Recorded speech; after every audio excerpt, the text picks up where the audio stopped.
প্ৰচলিত 10+2 শিক্ষা ব্যৱস্থাৰ পৰিৱৰ্তন ঘটাই 3 বছৰৰ পৰা 18 বছৰ বয়সলৈকে সামৰি 5+3+3+4 শিক্ষা ব্যৱস্থাৰ আৰ্হিত সূত্ৰ নিৰূপণ কৰি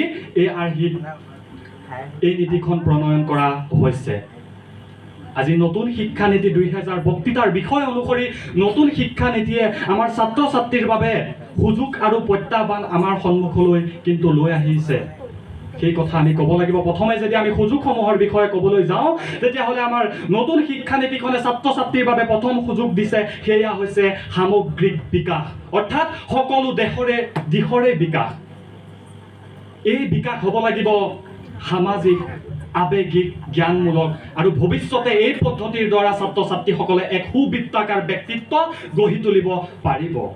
দ্বিতীয়তে আহিব নমনীয় শিক্ষণ, অৰ্থাৎ নিজ ইচ্ছা অনুযায়ী ছাত্ৰ ছাত্ৰীসকলে তেওঁলোকে নিজৰ শিক্ষণ পথ বাছি উলিয়াব পাৰিব আৰু তেওঁলোকে শ্ৰেণীকোঠাসমূহত তেওঁলোকৰ নিজৰ আগ্ৰহ প্ৰকাশ কৰিব পাৰিব আৰু ভৱিষ্যতে তেওঁলোকে বিভিন্ন ধৰণৰ সুযোগসমূহ লাভ কৰিব পাৰিব। দ্বিতীয়তে আমাৰ এক সুযোগ প্ৰদান কৰিছে বৃত্তিমূলক শিক্ষা। নতুন শিক্ষা নীতি 2020 বৃত্তিমূলক শিক্ষাক যথেষ্ট পৰিমাণে প্ৰভাৱান্বিত কৰিছে।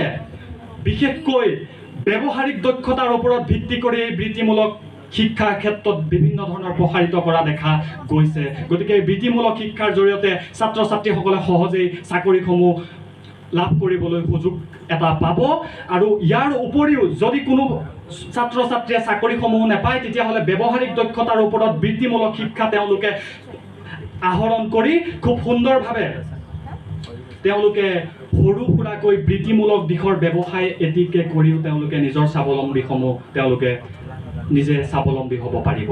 তৃতীয়তে আহিব চতুৰ্থতে আহিব শিক্ষক প্ৰশিক্ষণ, অৰ্থাৎ শিক্ষক প্ৰশিক্ষণৰ ওপৰত নতুন শিক্ষা নীতি 2020 যথেষ্টপূৰ্ণভাৱে গুৰুত্ব প্ৰদান কৰিছে, কিয়নো শিক্ষক প্ৰশিক্ষণৰ জৰিয়তে ছাত্ৰ ছাত্ৰীসকলে শ্ৰেণীকোঠাৰ অভিজ্ঞতা আৰু জ্ঞান আগতকৈ অধিক উন্নত মানদণ্ডৰে তেওঁলোকে শিকিব পাৰিব। ইয়াৰ পিছতে আমাৰ পঞ্চমতে যদি সুযোগ হিচাপে আমি ক'বলৈ যাওঁ তেতিয়াহ'লে গ্ল'বেল এক্সপ'জাৰ। এই নীতিখনে আন্তঃৰাষ্ট্ৰীয় প্ৰতিষ্ঠান আৰু বিশ্ববিদ্যালয়সমূহক উৎসাহিত কৰাত যথেষ্ট অনুপ্ৰাণিত যোগায়।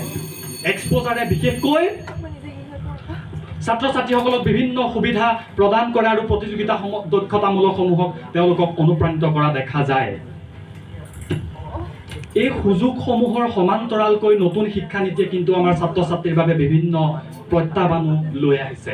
এই প্ৰত্যাহ্বানৰ ভিতৰত আমি যদি ক'বলৈ যাওঁ তেতিয়াহ'লে 1 নম্বৰ প্ৰত্যাহ্বান হ'ব ৰূপায়ণৰ বাধা, অৰ্থাৎ নতুন শিক্ষা নীতিখনৰ এক অন্যতম প্ৰাথমিক প্ৰত্যাহ্বান যদি আমি চাবলৈ যাওঁ তেতিয়াহ'লে সেয়া হৈছে নতুন শিক্ষা নীতি 2020 ফলপ্ৰসূ ৰূপায়ণ, অৰ্থাৎ আমাৰ ছাত্ৰ ছাত্ৰীসকলে প্ৰচলিত শিক্ষা ব্যৱস্থাৰ ছাত্ৰ ছাত্ৰীসকলে কিন্তু এই শিক্ষা ব্যৱস্থাৰ লগত খাপ খুৱাবলৈ যথেষ্টপূৰ্ণভাৱে কঠিন হ'ব পাৰে। দ্বিতীয়তে আমি যদি চাবলৈ যাওঁ তেতিয়াহ'লে ডিজিটেল বিভাজন আৰু অনলাইন মাধ্যমক এই শিক্ষা নীতিয়ে অতিশয় প্ৰসাৰিত কৰিছে, যাৰ ফলত বৰ্তমানৰ ডিজিটেল যি বিভাজন সেই বিভাজনত এক ভয়াৱহ পৰিস্থিতিৰ সূচনা হ'ব পাৰে। বিশেষকৈ আমি যদি উদাহৰণস্বৰূপে চাবলৈ যাওঁ তেতিয়াহ'লে আমাৰ আৰ্থিকভাৱে দুৰ্বল ছাত্ৰ ছাত্ৰীসকলৰ বাবে এই প্ৰত্যাহ্বান যথেষ্টপূৰ্ণভাৱে আহিছে আৰু অনলাইন আৰু প্ৰযুক্তিবিদ্যা নথকা অঞ্চলৰ ছাত্ৰ ছাত্ৰীসকলৰ বাবে এই প্ৰত্যাহ্বান যথেষ্টপূৰ্ণভাৱে আহিছে। ইয়াৰ পিছতে আহিব আমি যদি তৃতীয় এটি প্ৰত্যাহ্বান যদি চাবলৈ যাওঁ তেতিয়াহ'লে মুখস্থ শিক্ষণ বনাম সমালোচনাত্মক চিন্তা। এই শিক্ষা নীতিখনে মুখস্থ শিক্ষণতকৈ তেওঁলোকে সমালোচনাত্মক চিন্তাধাৰাক অতিশয় প্ৰসাৰিত কৰিছে, যাৰ ফলত প্ৰচলিত শিক্ষা ব্যৱস্থাৰ মুখস্থ শিক্ষণ কৰা পাৰদৰ্শিতা দেখুওৱা ছাত্ৰ ছাত্ৰীসকলে এই ক্ষেত্ৰত কিন্তু বিভিন্ন ধৰণৰ প্ৰত্যাহ্বানৰ সূচনা হ'ব পাৰে। আমি চতুৰ্থতে যদি আমি চাবলৈ যাওঁ প্ৰত্যাহ্বান হিচাপে তেতিয়াহ'লে চতুৰ্থ প্ৰত্যাহ্বানটো হ'ব ভাষাৰ বাধা, অৰ্থাৎ ভাষাৰ বৈচিত্ৰতাত থকা অঞ্চলসমূহৰ ছাত্ৰ ছাত্ৰীসকলে 3টা ভাষা তেওঁলোকে আহৰণ কৰিবলৈ যথেষ্টপূৰ্ণভাৱে প্ৰত্যাহ্বানৰ সৃষ্টি হ'ব পাৰে। গতিকে এই ক্ষেত্ৰত আৰু ইয়াৰ উপৰিও এই ভাষাৰ ক্ষেত্ৰত যদি আমি চাবলৈ যাওঁ তিনিওটা ভাষাতে প্ৰত্যেকগৰাকী ছাত্ৰ ছাত্ৰী দক্ষ আৰু উপযুক্ত হোৱাটো যথেষ্ট কঠিন হ'ব পাৰে গতিকে এটা মহৎ উদ্দেশ্য মহৎ লক্ষ্য আগত লৈ যিকোনো এটা কাম কৰিবলৈ গ'লে তাত সুযোগৰ সমান্তৰালকৈ কিন্তু প্ৰত্যাহ্বানো দুই এটি থাকিব কিন্তু এই